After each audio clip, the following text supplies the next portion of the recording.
programa Oitavo Dia está de volta, hoje fazendo uma reflexão sobre o 9º mandamento da lei de Deus, não desejar a mulher do próximo.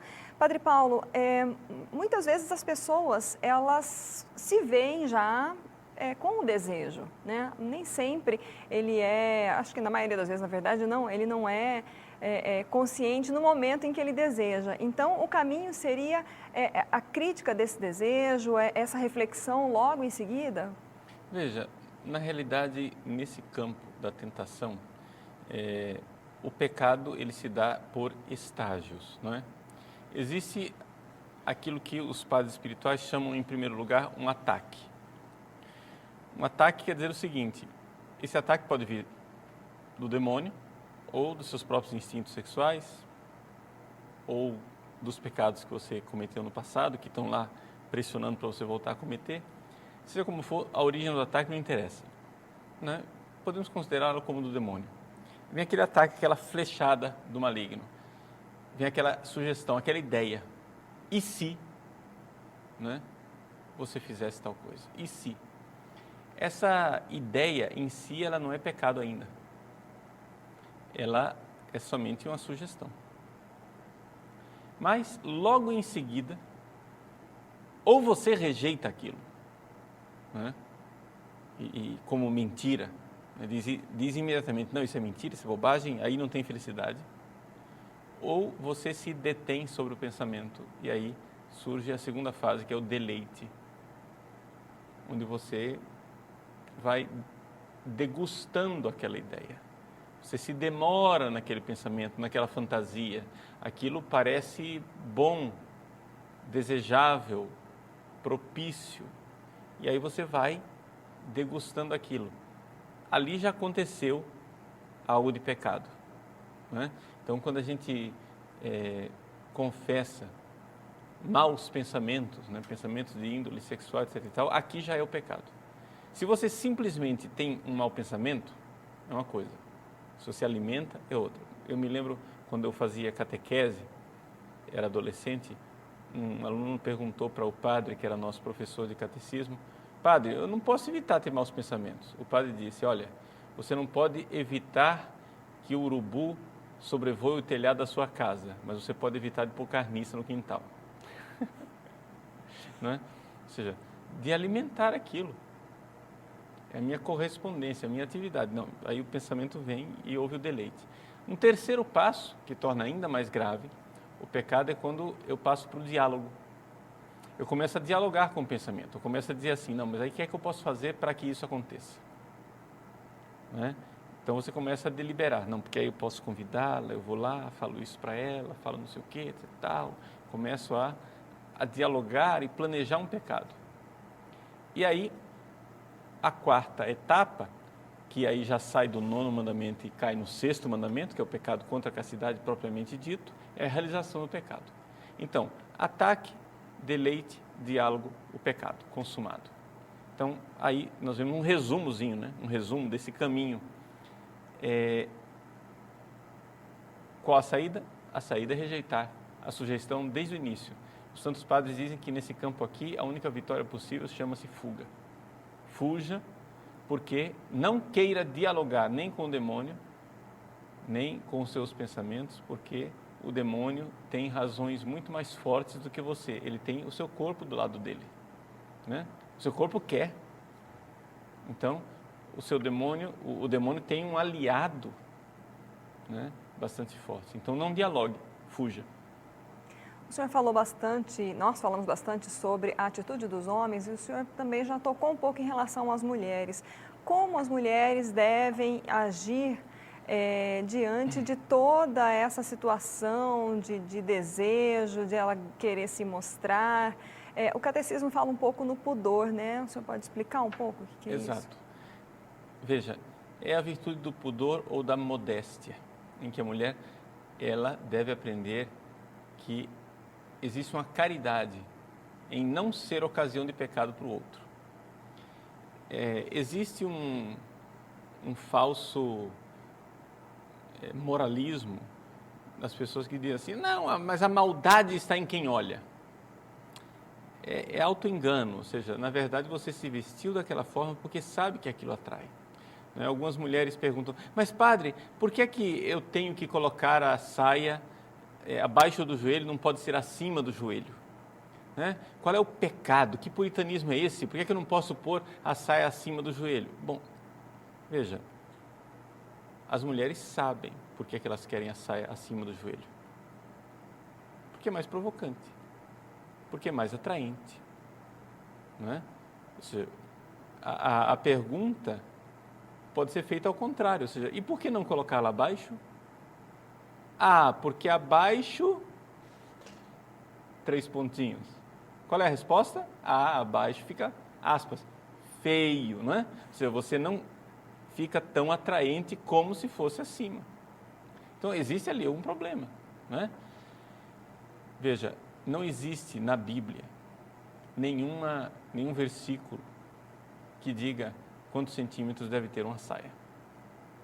Mas o que existe é o corpo do seu companheiro, a concupiscência do seu irmão, homem, né, que vai olhar para você. Você sabe qual é a dificuldade. Os homens sabem o que é que provoca. E as mulheres sabem o que causa isso provocar. Então vamos parar de bobagem. Né? Vamos parar com essa coisa de dizer, não, eu não vejo maldade nisso. Como não vê maldade? Né? Você está se fazendo de objeto. Então, é dizer e convencer as mulheres, minha filha, você é preciosa aos olhos de Deus. Né? O seu corpo é valioso, é precioso, ele tem um valor enorme para Deus. Você precisa se vestir bem. Se vestir bem quer dizer com elegância, com nobreza, com simplicidade, mas com modéstia. Né? A virtude da modéstia e do pudor, que significa que você pode ser. Não é. Algumas pessoas acham que quando a gente diz se vestir bem, eu estou dizendo seja deselegante. Nada disso. Não é ser deselegante. Você pode seguir a elegância. Você pode seguir alguma moda, desde que ela seja honesta. O problema é a falta de caridade para com os outros. Né? Agora, isso que eu estou falando com relação às mulheres, mas existe uma engenharia social que está invertendo os papéis aos poucos também. Tá? Ou seja, a tendência natural é essa. O homem olhar, a mulher ser olhada, ser vista. Mas a engenharia social está fazendo com que os rapazes cada vez mais fiquem femininos nesse sentido. Então é o metrosexual. Então você vê os rapazes na academia, bombadões, se olhando no espelho, depilando, colocando luzes no cabelo, brincos, tatuagens, gargantilhas, baby look, etc. Tudo isso para ser desejado. Não é? Só que isso vai na contramão da natureza. Isso é caminho de frustração. Esses rapazes, de uma forma geral, terminam, ao invés de ser desejados pelas suas namoradas e companheiras, o que termina sendo desejados por homossexuais nas academias e até gostam disso. Mesmo que eles não façam sexo com homem, né? Mas tem aquela corte dos homens ao redor, né? Que ficam achando que está muito bonitinho, né? Existe algo de muito pouco masculino nisso tudo. Então, é necessário que a gente saiba cultivar, né, uma sadia masculinidade, que não quer dizer que o homem não possa se vestir bem, mas existem excessos do homem que fica invejando o papel da mulher. Além disso, quando as mulheres desempenham um papel excessivamente ativo na conquista, né, no cortejo, no galanteio, no namoro, quando a mulher é quem, aspas, vamos usar a linguagem popular, dá em cima do homem, existe aqui também toda uma outra dificuldade. Por exemplo, muitos psicólogos, não é, admitem, e as estatísticas também comprovam isso, que um percentual altíssimo de pessoas, de homens, que sofrem de impotência com raízes psicológicas, não impotência com causas físicas, a impotência com causa psicológica, um percentual altíssimo, o problema não é do homem, o problema é da mulher. Ou seja, quando a mulher é excessivamente ativa na conquista, excessivamente agressiva na abordagem sexual, a pessoa, o homem, o rapaz, se retrai. Então, por causa dessas disfunções, nós temos um número enorme de rapazes, por exemplo, jovens e adolescentes usando Viagra, por insegurança. Né? Para que isso? Primeira coisa, meu filho, se guarde para o casamento, você não precisa fazer sexo fora do casamento. Segunda coisa, tem alguma coisa errada aí, né? Ou seja, nessa super engenharia social, nós estamos quebrando a obra da criação.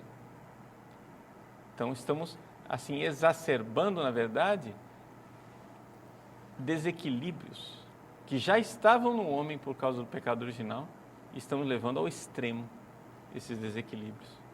Né? Então, na verdade, saber olhar para o corpo do outro como sendo um ícone e não como sendo um ídolo. Ou seja, nós precisamos, essa é a cura, olhar para o corpo da outra pessoa e ver ali uma janela que leva para Deus. E não um ídolo que toma o lugar de Deus. Atrás do nono mandamento existe, na verdade, a idolatria. A idolatria de quem quer ser Deus, ser desejado, ou fazer do outro um Deus. Né? E se ajoelhar diante de um simulacro e não do Deus verdadeiro. Bom, Padre Paulo, nós então vamos encerrar deixando um convite para as pessoas acessarem o site, se aprofundarem no estudo do catecismo, das doutrinas da Igreja Católica, né? Exato, nós estamos nesse grande esforço do Ano da Fé. O Papa Bento XVI abriu o Ano da Fé e convida você a estudar o catecismo e se aprofundar.